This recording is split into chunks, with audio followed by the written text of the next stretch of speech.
Welcome two aspirants box.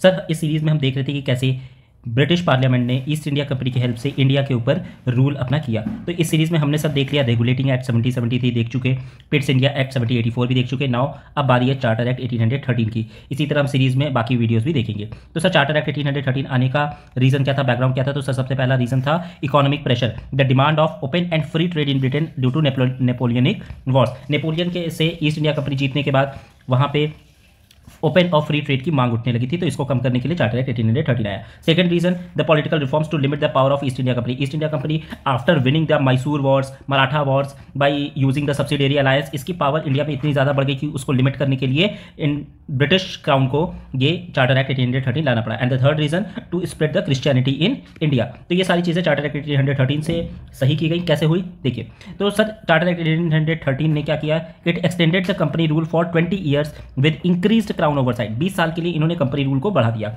और British export को India में इन्होंने इंक्रीज किया। कैसे किया? Bye ending the monopoly of East India company. अभी तक ईस्ट इंडिया कंपनी ही इकलौती ऐसी कंपनी थी जो इंडिया के साथ ट्रेड कर सकती थी, बट अब इस चीज को खत्म कर दिया गया, except tea and trade with China. China के साथ ट्रेड और टी का ट्रेड, इन दो चीज को छोड़ के ईस्ट इंडिया कंपनी की मोनोपोली खत्म कर दी गई और ब्रिटिश जो अदर ब्रिटिश कॉमर्शियल थे उनको भी इंडियन मार्केट के लिए एक तरह से एंट्री मिल गई। अब वो भी ट्रेड कर सकते थे इंडियन से, बट इंडियंस आर्टिजन्स को, इंडियन आर्टिजन हैंडीक्राफ्ट्स को इससे बहुत ही ज़्यादा अफेक्ट पड़ा था।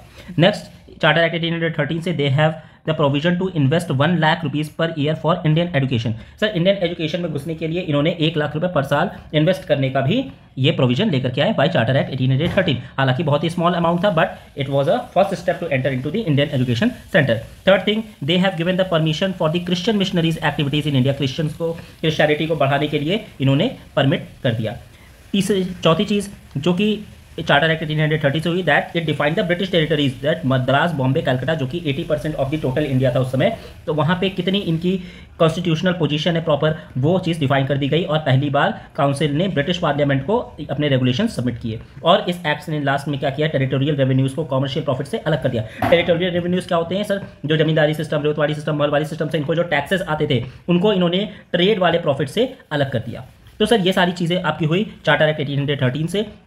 इसकी अगर आपको डिटेल वीडियो चाहिए तो डिटेल वीडियो आपको इसी एस्पिरेंट्स बॉक्स पे मिल जाएगी, और हम अगले वीडियोस में आगे चार्टर एक्ट 1833 और 53 की भी बात करेंगे। Thank you.